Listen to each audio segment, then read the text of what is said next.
Bonjour à toutes et à tous, bienvenue sur ce webinaire livré de parcours inclusif que j'aurai plaisir à co-animer. Donc moi je suis Thomas Enfrin, coordinateur du service éducation inclusive pour la direction diocésaine de l'enseignement catholique 35. Myriam. Bonjour à tous, Myriam Gallon, chargée de mission au service éducation inclusive. Moi, je vais répondre à vos questions tout au long de ce webinaire. Donc, toutes les questions sont les bienvenues et vous pouvez les poser en cliquant sur l'onglet QR en haut à droite de votre écran. Merci. Merci beaucoup Myriam. Donc effectivement, vous êtes 100 personnes à vous être inscrites sur ce webinaire. Donc preuve si en était qu'il y a un besoin d'accompagnement sur ces questions autour de la mise en œuvre du livret de parcours inclusif. Et nous allons tenter d'y répondre, en tout cas de vous apporter des éléments que nous avons à ce jour à notre portée. C'est parti. Au programme de ce webinaire, on a donc pensé les choses avec Myriam autour des intérêts du livret de parcours inclusif, de votre possibilité d'y avoir accès. On va vous montrer également deux tutoriels, donc là c'est Myriam qui fera cette partie-là, deux tutoriels que l'on commentera, voir les possibilités à votre niveau et au nôtre en cas de problèmes éventuels, les ressources à disposition sur le Padlet du service également. Et on aura la chance d'avoir Laurane Cupif également, adjointe de direction, qui nous apportera son témoignage puisqu'elle a déjà pu utiliser cet outil, cette application numérique qui se met en œuvre et qui se déploie dans vos établissements. Et en toute fin de webinaire, on essaiera de revenir sur les questions que vous avez posées, comme vous indiquait Myriam dans la petite partie en haut, QR. Donc Myriam essaiera d'y répondre par écrit et de revenir en fin de webinaire sur ces questionnements. Au niveau des intérêts du LPI, pour nous, c'était important déjà de vous préciser le fait que ce qui vous est demandé aujourd'hui, ça n'est pas quelque chose en plus, c'est simplement une utilisation numérisée de documents que vous avez déjà apportés. Donc ces différents plans et projets, qu'il s'agisse du PPRE, du PAP, du GEVASCO première demande ou d'un document de mise en œuvre du PPS. Vous voyez sur ce schéma qu'il s'agit de constater les besoins éducatifs particuliers d'un élève et donc de créer un livret en conséquence. Et si j'avance un petit peu sur le schéma dès la fin, le petit onglet bleu grisé, l'objectif est bien de viser la réussite scolaire et l'autonomie de chaque élève. Pour cela, donc un élève avec des besoins éducatifs particuliers, vous allez pouvoir utiliser une banque d'aménagement pédagogique et d'adaptation. Donc ça va être précieux pour des élèves qui n'ont pas forcément de plan ou de projet défini, mais pour lesquels vous avez des interrogations. Donc une réflexion en équipe pour mettre en œuvre ces aménagements pédagogiques adaptés aux besoins de chaque élève. Pour des élèves qui ont des difficultés dans leurs apprentissages, ce que vous faites déjà aujourd'hui, c'est éventuellement la mise en œuvre d'un programme personnalisé de réussite éducative, un PPRE. L'intérêt aujourd'hui, c'est que ce PPRE va être formalisé, et donc dans une version harmonisée, ce qui n'était pas le cas tout à fait jusqu'à présent. Pour un PAP, pour un plan d'accompagnement personnalisé, c'est la même démarche pour un élève qui a un ou plusieurs troubles des apprentissages. Cette fois, il faudra un avis médical qui soit favorable et on est dans la même démarche pour mettre en œuvre des aménagements pédagogiques selon ses besoins. Pour un élève en situation de handicap, même chose également, on va passer par un GEVASCO, donc le guide d'évaluation des besoins en matière de scolarisation. Première demande. L'intérêt là également du LPI, c'est qu'il y a un interfaçage entre le système d'information de la MDPH 35 et nos élèves. Et justement, là, on pourra utiliser le document de mise en œuvre du PPS, ce qui est déjà exigé de la part de vos établissements, pour pouvoir mettre tout ça plus facilement en adéquation et assurer un suivi du parcours des élèves de manière optimisée. Cet outil est donc bien un outil coopératif au service de tous les acteurs qui gravitent auprès des élèves. Donc vous avez bien le livret de parcours inclusif au centre de ce schéma avec l'environnement éducation nationale. Et donc nous sommes bien, nous, établissements de l'enseignement catholique, dans cet environnement. Un interfaçage, comme je le disais, avec la maison départementale des personnes handicapées, la MDPH. Un lien possible et à renforcer avec les établissements et services médico-sociaux, les ESMS. Les familles vont pouvoir avoir accès à une synthèse de ces livrets. Cet accès pour les familles nous est annoncé pour le premier semestre 2023, sans qu'on sache aujourd'hui si ce sera plutôt janvier 2023 ou juin 2023. Dans cette attente, on vous conseille d'enregistrer le PDF qui correspondra à la synthèse du livret. Ça se fera assez facilement via le LPI et donc de pouvoir l'imprimer et le remettre en main propre à la famille. L'idée étant que cette plateforme ne remplace pas les échanges que vous allez avoir, que vous avez déjà avec les familles, puisqu'on sait bien que sur ces situations, le dialogue doit être au centre des préoccupations. Et donc, autour de ce LPI, l'idée, c'est d'associer le plus largement possible l'ensemble des partenaires autour de cet élève. Cette application se veut adaptée à vos organisations, que vous soyez un établissement du premier ou du second degré. Donc, vous voyez les rôles de chacun. Ce que l'on trouve intéressant aussi sur ce LPI, c'est l'idée de pouvoir répartir la charge de travail. Tout ne doit pas incomber au chef d'établissement et également tout ne doit pas reposer sur les épaules de l'enseignement responsable de la classe ou du professeur principal sur un établissement du second degré. Vous voyez sur le premier encadré, en premier degré, que le directeur d'école, donc le chef d'établissement, la chef d'établissement peut organiser, partager et contribuer sur le livret de parcours inclusif de l'élève ou des élèves concernés, désigner un enseignant responsable, très certainement l'enseignant de la classe. Parfois, il peut s'agir d'une réflexion aussi en équipe pour voir qui est l'enseignant responsable.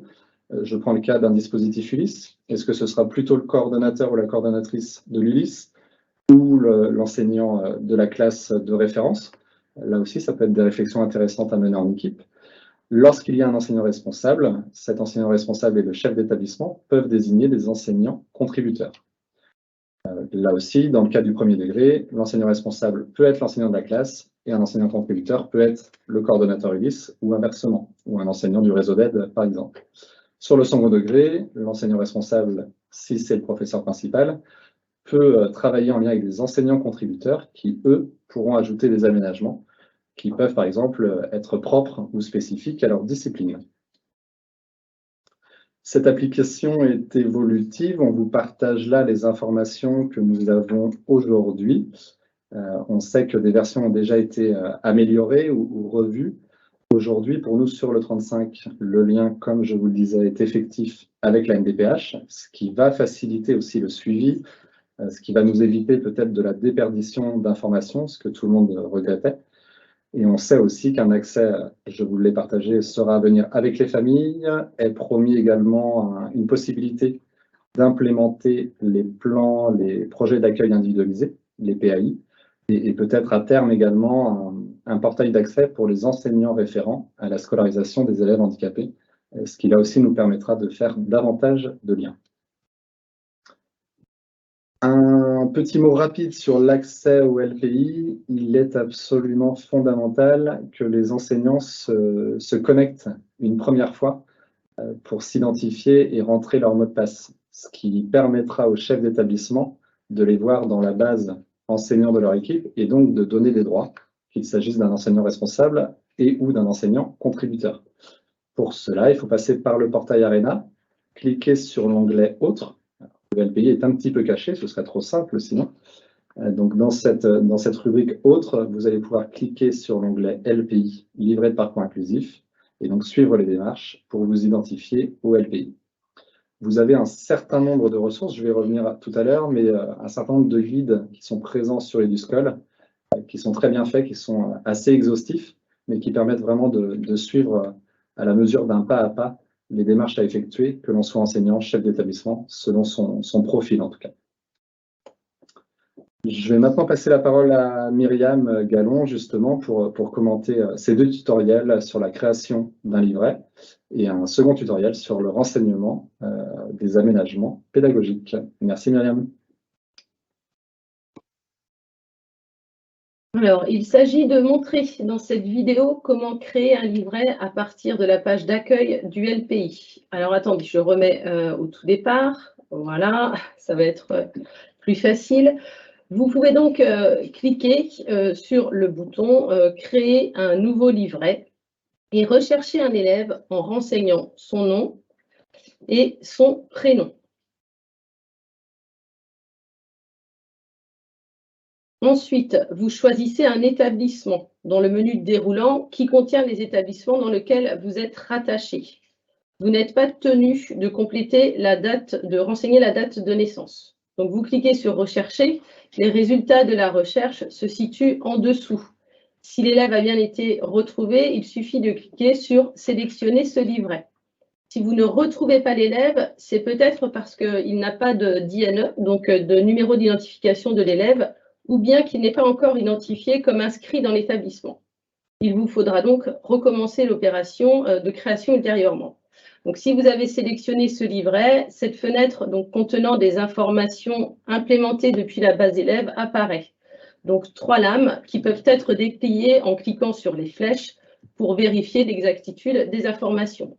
Et vous avez la possibilité de cocher en tant que chef d'établissement du premier degré, donc la case enseignant responsable.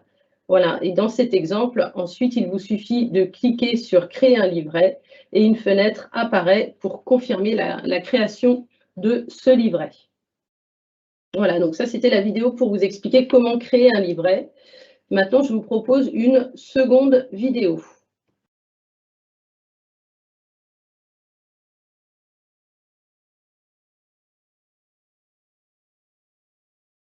Donc, cette vidéo, il s'agit de vous montrer comment renseigner les aménagements pédagogiques.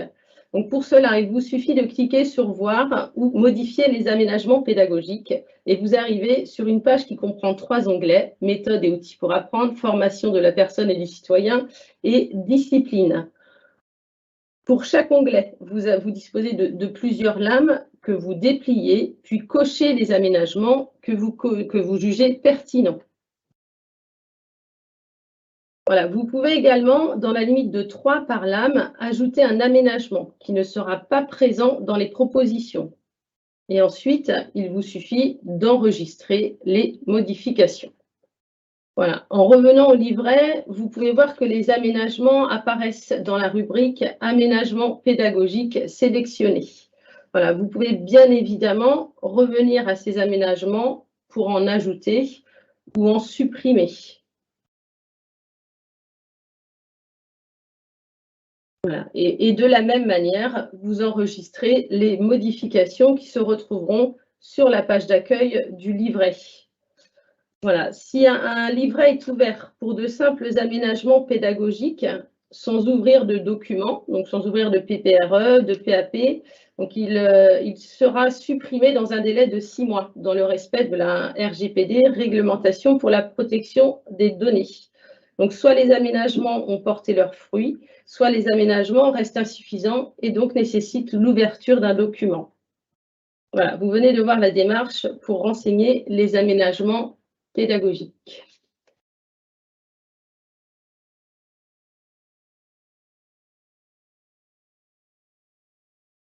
Voilà, en tant que chef d'établissement, vous attribuez des droits à un enseignant. Donc, pour cela, il vous suffit de cliquer sur l'onglet « Gérer le livret ». Puis, puis ensuite, donc vous avez enseignant en charge du livret. Donc, dans ce menu-là, vous sélectionnez l'enseignant responsable. Ensuite, l'enseignant responsable aura la possibilité de nommer à son tour des enseignants contributeurs. Donc, sur la diapositive suivante, voilà, donc tous les enseignants peuvent créer un livret. Et un enseignant qui crée un livret est automatiquement enseignant responsable. Donc, dans le premier degré, comme le disait Thomas, c'est l'enseignant de la classe, et dans le second degré, le professeur principal ou le coordo Ulysse. Voilà. Mais pour compléter les aménagements, l'enseignant responsable doit cependant attendre l'attribution des droits par le chef d'établissement. Donc, quand l'enseignant responsable se connecte, il a ce message qui apparaît, donc livret existant, mais en attente d'attribution. Veuillez consulter le chef d'établissement. Nous vous proposons aussi, puisque Thomas l'expliquait tout à l'heure, c'est une application évolutive, donc il est important de faire remonter les dysfonctionnements et donc de déposer un ticket Amigo via la plateforme Arena. Voilà, donc là, on vous a mis les 4 étapes. Voilà, étape 1, donc aller sur support et assistance, puis ensuite assistance Amigo. Et dans l'étape 3, donc vous indiquez LPI et puis là, vous serez donc guidé dans vos démarches pour déposer un ticket Amigo. Voilà, merci. Effectivement, cette démarche est vraiment importante. N'hésitez pas non plus à nous en faire part au niveau du service éducation inclusive, que l'on puisse voir comment on continue à vous accompagner dans cette mise en œuvre. L'idée étant qu'aujourd'hui, on soit sur une mise en œuvre, un déploiement progressif du LPI. Donc, ça n'est pas nécessaire de passer vos jours et vos nuits à rentrer toutes les situations d'élèves que vous connaissez déjà dans vos établissements. Par contre, si vous menez une équipe éducative, si vous avez une équipe de suivi de scolarisation qui nécessite un nouveau plan, un nouveau projet, de nouveaux aménagements, vous pouvez vous rendre sur le LPI et monter en charge progressivement sur cette application numérique. Voilà, encore une fois, n'hésitez pas à nous solliciter. On a mis à disposition pour vous quelques ressources sur le Padlet du service. Dans les newsletters de la DDEC, on communique régulièrement des informations via ce Padlet. Et puis, vous le retrouverez également sur le site internet de la direction diocésaine. Vous allez voir sur cet onglet, sur cette colonne livret de parcours inclusif, quelques documents, la page EduScol dont je vous ai parlé tout à l'heure qui est très complète, un tuto d'accès au LPI que je vous conseille d'aller voir et que vous pouvez diffuser également à vos équipes ou à vos collègues, et puis un Géniali qui a été fait, c'est une initiative de l'Académie de Créteil et qui est une autre façon de présenter les choses et qui peut être intéressante aussi d'aller consulter si vous le souhaitez. Et enfin, il y a une vidéo de présentation de la Caisse nationale de solidarité et d'autonomie, la CNSA, qui est à l'initiative de ce LPI, que vous pouvez aller consulter également si vous le souhaitez. On vous le disait en introduction, on a la chance d'avoir le témoignage de Laurane Cupif, donc adjointe du Collège Saint-Paul à Saint-Herblon. Laurane a accepté de porter son témoignage. C'est une expérience vécue d'immersion sur le LPI, mais je vais laisser sans plus attendre la parole à Laurane qui va nous partager tout ça. Merci beaucoup, Laurane.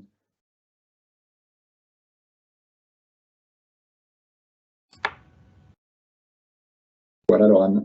Oui, j'essaye d'activer mon micro, c'est bon? Vous m'entendez? Parfait. Bonjour à tous et merci de la confiance accordée. Donc, j'ai fait le choix ici de m'emparer de cet outil parce que c'est nouveau et j'aime bien tout ce qui relève des applications et qui permet de faciliter l'accompagnement des jeunes. Donc, la façon dont j'ai abordé l'outil, c'est que j'ai décidé sur l'année qui vient de m'emparer progressivement de la mise en œuvre des PPS, des élèves que j'ai sur le collège pour le moment. Et puis, au fil de l'eau, je vais compléter les élèves qui ont un PAP et ceux pour lesquels il y aurait des PPRE à se mettre en place. Donc, j'ai fait le choix de renseigner moi-même les situations des enfants dans un premier temps, de manière à ce que je puisse proposer aux équipes, après avoir bien cerné le fonctionnement de cette plateforme, d'être en capacité de leur montrer comment ça fonctionne et de pouvoir les épauler et les aiguiller dans l'usage du LPI. Parce que l'objectif pour moi étant que à terme, ce soit les professeurs principaux, puis c'est les professeurs de la classe, qui puissent s'emparer de l'outil et renseigner sur la plateforme les aménagements mis en place. Mais je trouvais que c'était important que je m'y colle aussi pour pouvoir être en capacité de répondre à leurs questions et d'évoquer avec eux le temps passé peut-être, mais que l'outil a une finalité quand même intéressante. Donc, les atouts, c'est pour moi ce que vous avez évoqué, la version numérique actualisée et actualisable au fil de l'eau, que les élèves qui vont nous arriver, on pourra, une fois les bas élèves remontés dans nos structures, avoir des accompagnements disponibles sans avoir les délais de réception des fameux PPS ou des PAP qu'on attend pour pouvoir actualiser les accompagnements. Donc ça, je trouve que c'est très intéressant. Avoir les bonnes informations au bon moment et pouvoir les dispatcher au plus tôt, à la fois aux enseignants, aux AESH et au personnel de vie scolaire quand tout le monde a besoin d'être là pour accompagner les jeunes. Ça, c'était très intéressant et j'ai trouvé que c'était assez facile d'accès. Pour ma part, l'expérience que j'en ai, j'ai pas rencontré de soucis ni de renseignement ni de connexion pour les élèves que j'ai déjà renseignés. Donc forcément, c'est un changement pour les équipes dans leur accompagnement des jeunes et donc comme tout changement, ça génère une appréhension et il faut forcément accompagner les équipes et il faudra prendre le temps de les accompagner.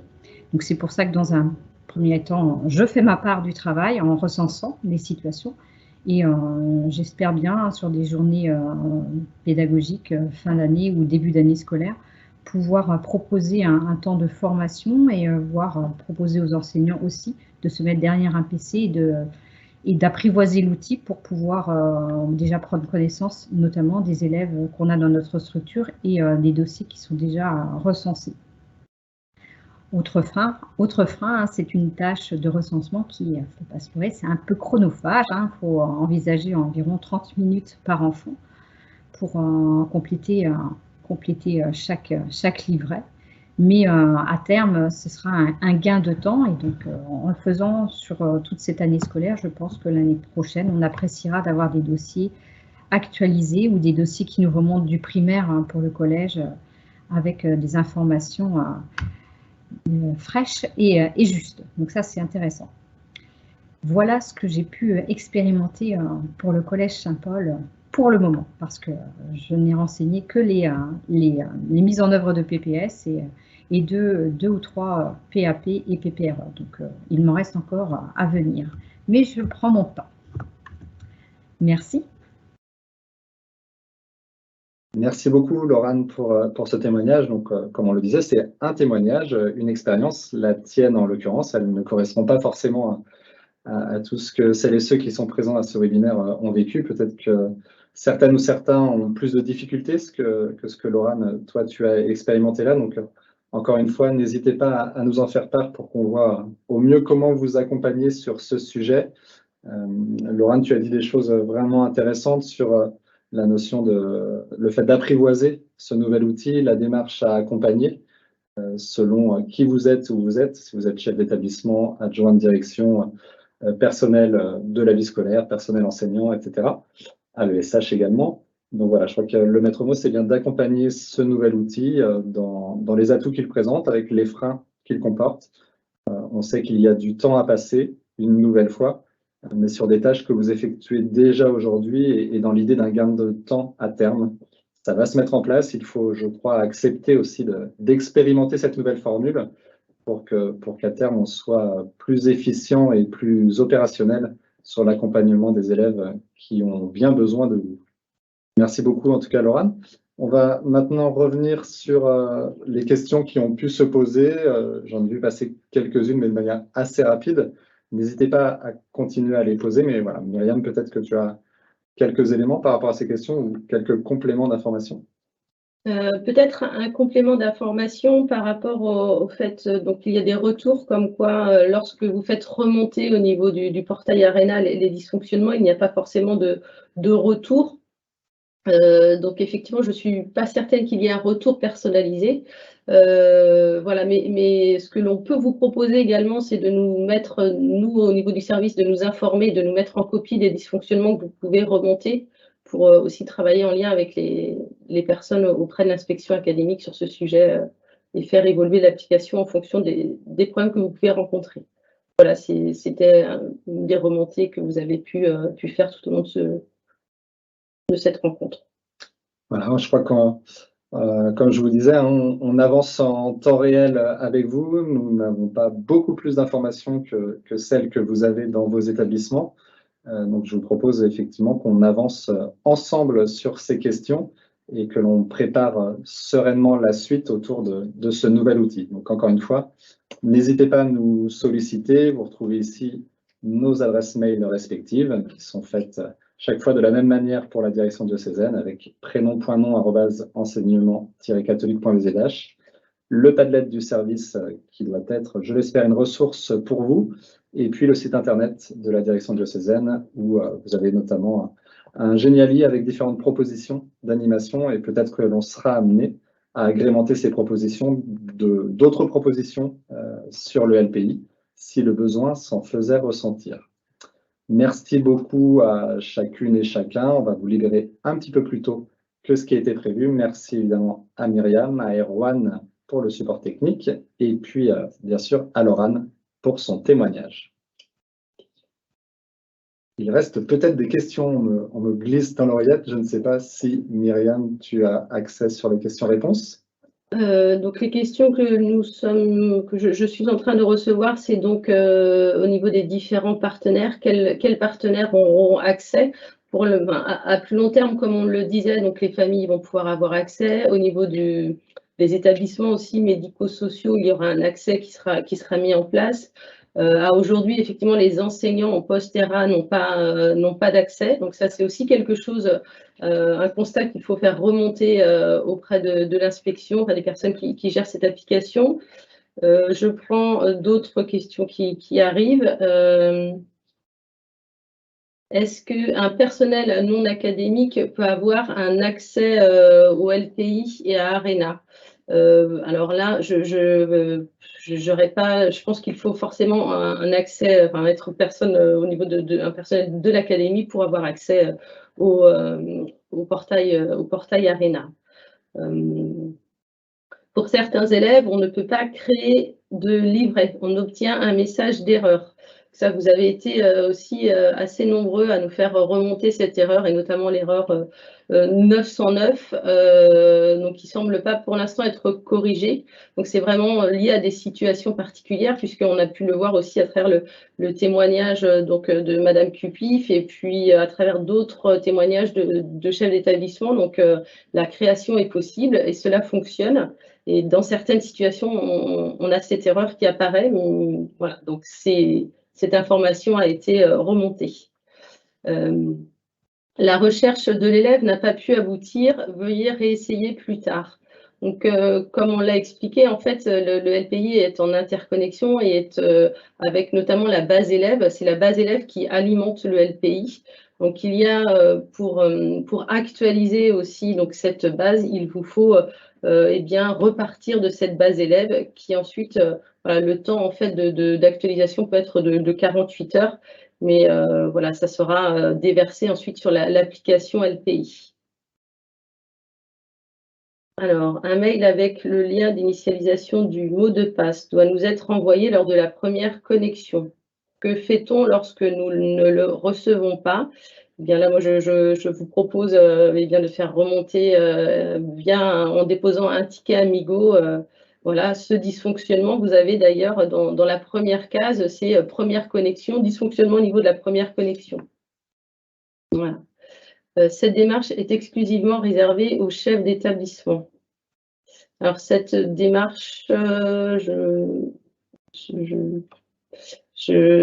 quelle démarche? Le fait de remonter les dysfonctionnements, je pense qu'à partir du moment où on a accès au portail ARENA, chaque enseignant peut faire remonter un dysfonctionnement à partir du moment où cet enseignant s'est connecté une première fois au LPI. Je n'arrive pas à trouver tous les enfants, donc ça revient à ce que l'on disait tout à l'heure. Donc revoir au niveau de la base élève, voilà, et réactualiser la base élève qui alimente le LPI.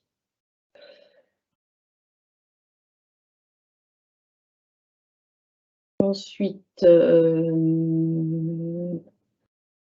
alors pour la rédaction d'un nouveau GEVASCO, peut-on le faire directement sur l'application? Donc le LPI, comme on l'expliquait, c'est dans le cadre d'une équipe éducative ou d'une première demande à la MDPH. C'est-à-dire que donc, le document qui est en accès, c'est le document de première demande. Pour tout ce qui est renouvellement, eh bien là, voilà, c'est le même document utilisé, que vous utilisez aujourd'hui, donc le GEVASCO renouvellement. Par contre, ce qui est disponible, ce qui est à compléter, c'est le document de mise en œuvre du PPS, donc le MOPS, voilà, donc qui décline les aménagements pédagogiques, et c'est ce document-là qui a à mettre à jour dans le cadre d'un élève notifié à la MDPH. Mais le GEVASCO renouvellement, c'est celui à aujourd'hui que vous utilisez et qui est en lien avec l'enseignant référent. Alors, mes élèves n'apparaissent pas, il y a vraiment cette question de mes élèves n'apparaissent pas. Donc là, c'est soit vous faites également remonter via Amigo ou regardez, comme on disait, via Onde ou Siècle pour regarder, remettre à jour cette base.